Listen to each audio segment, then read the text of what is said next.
kaeling bumi kang di bumi alam lamun kasasalam teh nafsu nu mata kabuhu badan anu katumpuhan.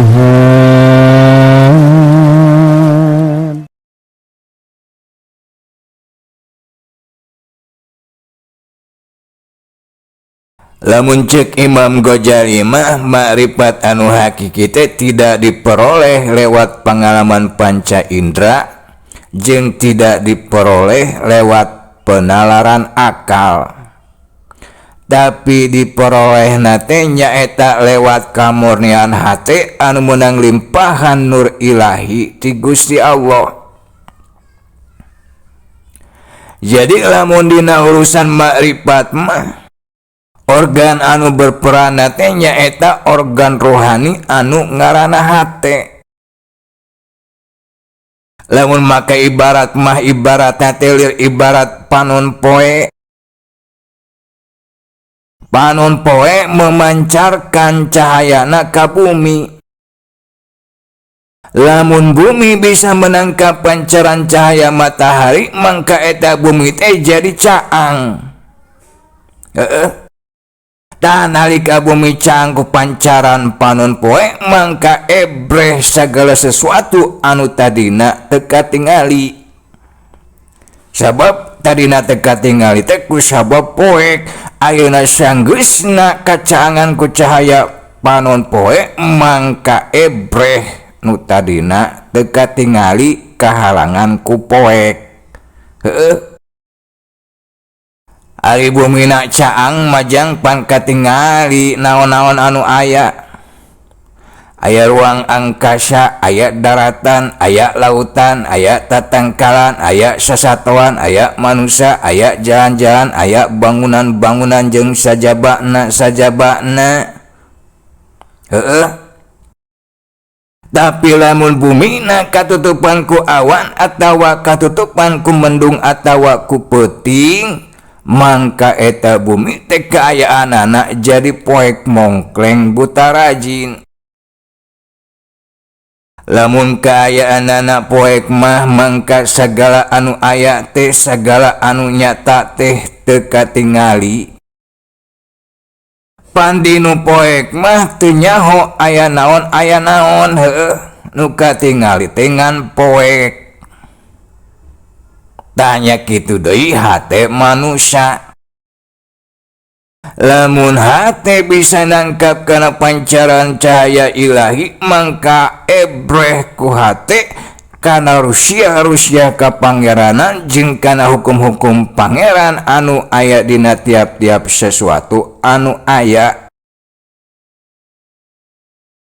Ta ebrehna hate ku caang, ebrehna hate ku cahaya ilahi kana rusia ka pangeranan jeung kana hukum-hukum pangeran dina tiap-tiap anu aya teh ta eta anu disebut makrifat, nyatana makrifat anu hakiki. Tuluy ayeuna bisa na eta hate menerima pancaran cahaya ilahi teh sabab hatena eueuh nu ngahalangan. Naon hartina?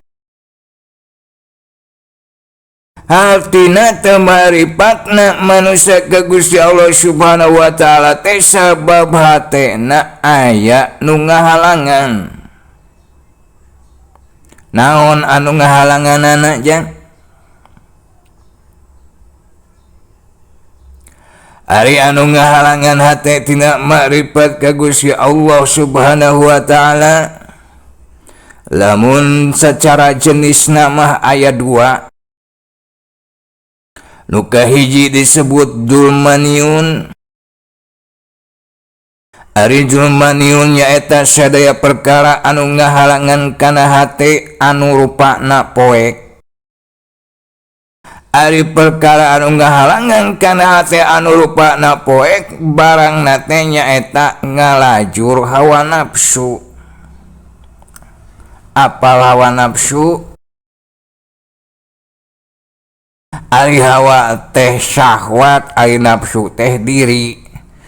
Jadi syahwat-syahwat anu aya dina diri ente teh eta anu dimaksud hawa nafsu. Ari hawa nafsu lamun dina tataran ilmu Jawa dibagi kana 4 kategori, kana 4 kelompok. Kahiji nafsu anu sifatna biologis. Ari nafsu anu sifatna biologis nyaeta anu aya sangkut pautna jeung balia. Ari balia teh nyaeta badan jasmani. Naon contona? Ari nafsu anu sifatna biologis contona nyaeta nafsu kana dahar, nafsu kana nginum, nafsu kana seksual. Nafsu kana dahar kana nginum pusatna aya dina beuteung. Nafsu kana seksual pusatna aya dina handapeun beuteung. Ta eta nafsu kana dahar jeung kana nginum jeung kana seksual teh bakal jadi panghalang kana hate tidak maripat ka Gusti Allah lamun teu ngilu kana aturan hukum-hukum Allah. Contoh misalna dahareun jeung inumun teh aya nu halal, aya nu syubhat, aya nu haram. Anu halal bisa jadi panghalang kana hate lamun kaleulewihi. Anu syubhat eta anu leuwih utama untuk dihindari. Sabab eta bisa jadi lawang tina asupna ente kanu barang-barang anu haram. Ari barang anu syubhat lamun dikonsumsi ku ente bakal ngahasilkeun kapoekan anu nutupan kana hate. Nya kitu deui anu haram pan geus puguh eta mah dilarang teu meunang dikonsumsi. Lamun nu haram dikonsumsi ku ente bakal ngahasilkeun karat dosa jeung matak neuaskeun kana hate. Nya kitu deui nafsu seksual lamun eta nafsu seksual ku ente teu diatur make aturan-aturan hukum Allah. Eta nafsu seksual teh bakal jadi hijab anu ngahalangan hate tina makrifat ka Gusti Allah. Misalna ente geus boga pamajikan tapi masih keneh selingkuh jeung pamajikan batur. Atawa anu bujangan duitna ladang kulit teh lain dipake nikah tapi dipake open BO di Oyo. Kacau. Kacau.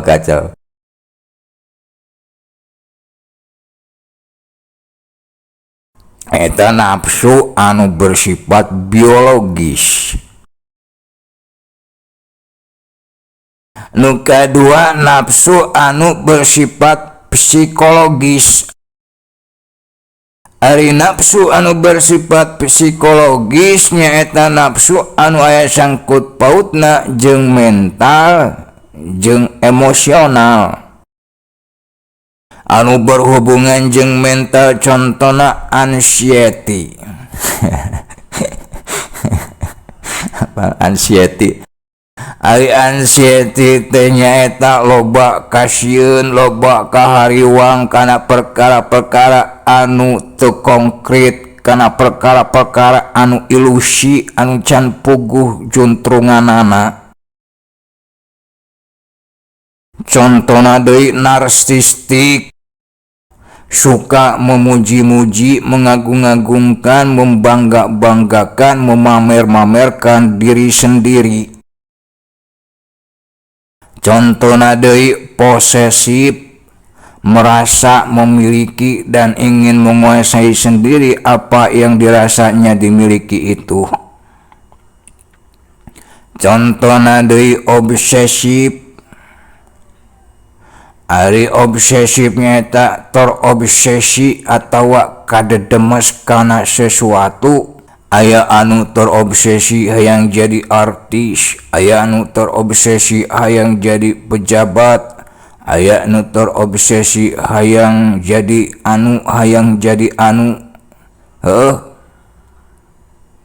sehingga kadituna rela mengorbankan kebenaran, mengorbankan etika dan moralitas, malah kadituna menghalalkan segala cara. Yang penting obsesina bisa terwujud, yang penting obsesina bisa tercapai. Eta anu berhubungan jeung mental. Aya deui contona saperti mental korup.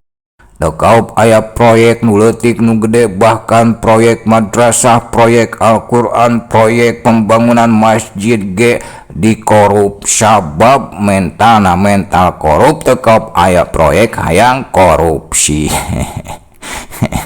Eta berhubungan dengan nafsu anu bersifat psikologis dina ranah mental.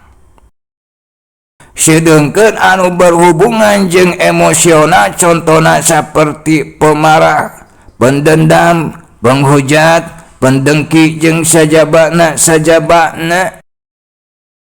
Da eta perkara-perkara bisa ngahalangan kana hate ente tina maripat ka Gusti Allah. Nu katiluna nafsu anu bersifat duniawi. Ari nafsu anu bersifat duniawi nyaeta nafsu anu mika cinta kana rarangken dunya. Ari rarangken dunya contona saperti kecantikan wanita. Dekaup ningali nu geulis hayang ngamilikan, dekaup ningali nu geulis minimalna hayang ngasaan. Ai geus ngasaan mah cenah teu panasaran kehed. Contona deui saperti harta banda, saperti imah-imah gedong, motor gede, mobil mewah, jam tangan anu 11 miliar. Kolam renang, perkebunan, peternakan, pertambangan, pangkat jabatan jeung rea-rea deui anu sejen-sejenna. Anu ngahalangan kana hate teh jang lain duniawina, lain barangna, lain imahna, lain awewena, lain jabatanna, lain kebona jeung sajabana, tapi syahwatna nyaeta mika cintana. Hartina lamun eta rarangken dunya leuwih dipika cintaku ente tibatan Gusti Allah, leuwih dipika cintaku ente tibatan ngabdi ka Gusti Allah, ta etana anu ngahalanganana teh. Jadi lain ulah boga pamajikan geulis, lain ulah beunghar, lain ulah jadi jalma anu berpangkat berjabatan. Tapi eta pamajikan anu geulis, eta harta banda anu barana, eta pangkat jabatan anu mentereng teh ulah sampai ngalalaikeun ente tina tugas pangabdian ka Gusti Allah kitu.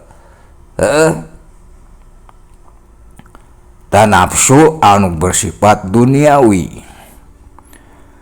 Nu kaopatna nyaeta nafsu anu bersifat spiritual. Ai nafsu anu bersifat spiritual nyaeta nafsu atawa syahwat anu berhubungan jeung rohani, anu berhubungan jeung keagamaan. Contohna misalna syahwat hayang jadi pemimpin agama, ingin ditokohkan oleh masyarakat sebagai tokoh agama. Contohna deui hayang menang karomah, hayang jadi wali jeung sajabana. Jadi lamun ente geta wirid unggal peuting, karena hayang jadi wali taeta teh kaseup kana nafsu anu bersifat spiritual anu matak ngahalangan kana hate ente tina makrifat ka Gusti Allah. Bener teu? Da sabab ari anu jadi wali lewat jalur wirid mah wiridna teh lain karena hayang jadi wali tapi karena Allah. Artina dina wiridna eueuh nu dilirik ku panon, eueuh nu disejak ku hate angin ngagungkeun jeung semurah diri ka Gusti Allah wungkul. Eta ari nu jaladi wali mah. Da eta sabagean tina perkara anu kaasup kana julmaniun. Nyaeta perkara anu ngahalangan kana hate tina marifat ka Gusti Allah anu rupana poek. Panghalang anu kadua disebut nuraniun. Ari nuraniun nyaeta perkara-perkara anu ngahalangan kana hate tina makrifat ka Gusti Allah anu rupana caang atawa anu rupana cahaya. Ari nuraniun contona kahiji saperti ilmu. Al ilmu nurun, ari ilmu teh cahaya, ari ilmu teh caang. Lamun ente ngarasa ngamilikan kana ilmu agama, tuluy eta ilmu agama ku ente dikomersilkeun, dipake alat pikeun ngalarupa-rupa kauntungan dunya, ta eta teh matak ngaharangan kana hate.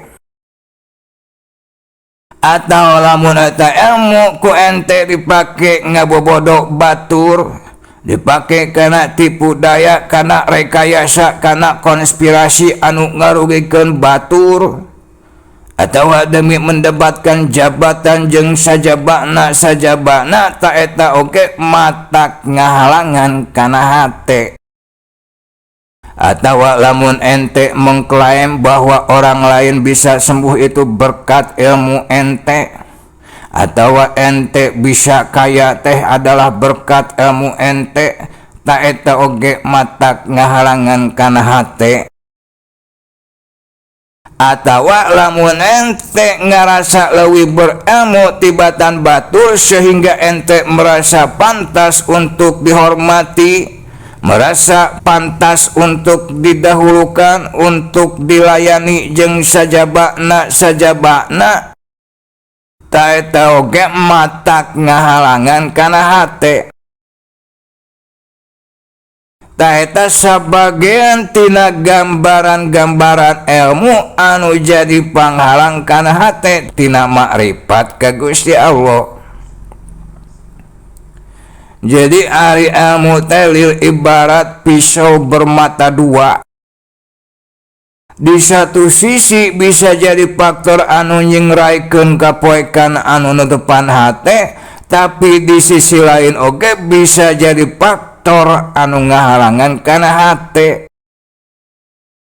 Kusabab kitu dina bab ilmu ente kudu eling jeung waspada, kudu taliti jeung hati-hati. Pariksa deui pandangan-pandangan jeung perasaan-perasaan ente terhadap ilmu, boa-boa ente teh punya perasaan dan cara pandang dan cara penggunaan ilmu anu kaliru. Anu saperti tadi nyaeta anu jadi panghalang kana hate ente tina makrifat ka Gusti Allah. Contoh nuraniun nu kadua nyaeta amal ibadah. Ari amal ibadah eta loba rupana. Aya nu rupana salat, aya nu rupana zikir, aya nu rupana deres Quran, aya nu rupana sedekah, aya nu rupana wakaf, aya nu rupana umroh jeung haji jeung sajabana. Ari amal ibadah bisa ngahalangan kana hate tina makrifat ka Gusti Allah lamun kumaha jang? Ari amal ibadah bisa ngahalangan kana hate kahiji lamun eta amal ibadah teu ku ente diselewengkeun. Ari diselewengkeun teh contona kieu misalna ente unggah peuting zikir. Ari zikirna teh ditojokeun ka awewe atawa ditojokeun kana kabeungharan, kana kasaktian, ditojokeun kana pangkat, kana jabatan jeung sajabana mangka eta hartina ente teh geus nyelewengkeun amal ibadah. Amal ibadah anu sakuduna ditojokeun ka Gusti Allah ari ieu dibelokeun kana hawa nafsu. Sabab ari hayang awewe, ari hayang sakti, ari hayang beunghar, ari hayang pangkat jeung jabatan jeung sajabana teh eta teh bijilna tina hawa nafsu. Hartina lamun nojona kadinya ente geus mengkol ti Gusti Allah ka hawa nafsu. Lamun cek istilah orang Sunda disebut ngijing sila bengkok sinembah. Itu kaduana amal ibadah bisa ngahalangan kana hate lamun eta amal ibadah teh dipandang ku ente sebagai sesuatu anu memberi bekas.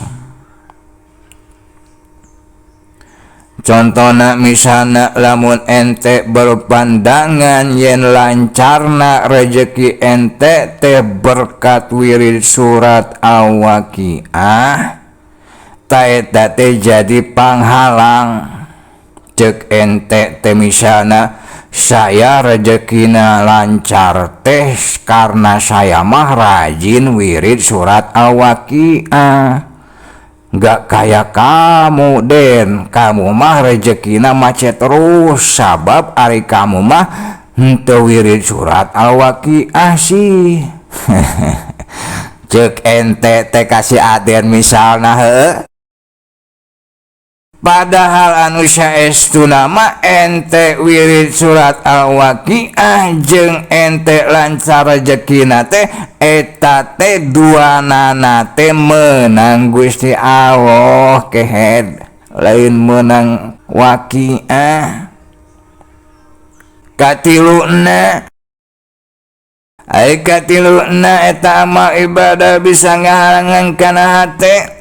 Nyata lamun eta amal ibadah ku ente dibangga-banggakeun, diagul-agulkeun, nyaeta ente teh ngarasa pangsolehna, pangahli ibadahna sakacamatan atawa sakelurahan atawa sakaerwean atawa dipamer-pamerkeun supaya sakabupaten nyaho yen ente teh jami anu soleh anu ahli ibadah.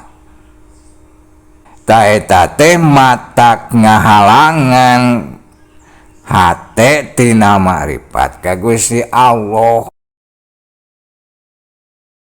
Nu kaopatna amal ibadah bisa ngahalangan kana hate lamun ente berpandangan yen eta amal ibadah teh terjadi berkat diri ente sorangan. Padahal ari anu saestuna mah sakabeh amal-amal ibadah ente eta teh terjadi lain berkat diri ente sorangan tapi berkat anugerah jeung rahmat Gusti Allah. Sabab lamun lain karena anugerah jeung rahmat Gusti Allah mah niscaya tidak akan terjadi amal ibadah pada diri ente. Sebab gitu ulah ngaku-ngaku tang ngaku-ngaku teh eta teh ngahalangan hate jang. Ta eta lah sabagean tina perkara-perkara anu kasup kana nuraniun. Nyata penghalang anu ngahalangan kana hate tina maribat ka Gusti Allah anu rupana caang. Jadi aya julmaniun nyaeta panghalang anu rupana poek, aya nuraniun nyaeta panghalang anu rupana caang. Ta ayeuna tinggal kembali ke diri orang masing-masing, tingali diri orang sorangan, aya eueuh julmaniun jeung nuraniun dina diri orang. Lamun aya pragerak tarekatan supaya orang bisa kembali kana kamurnian hate. Sabab ari sabagian tina kamurnian hate teh nyaeta bersih tina julmaniun jeung nuraniun. Jeung ari kamurnian hate taetalah perkara anu bisa menangkap kana pancaran nur ilahi. Anu ku ayana eta pancaran nur ilahi teh ente bisa jadi jama anu makrifat ka Gusti Allah kalawan makrifat anu hakiki.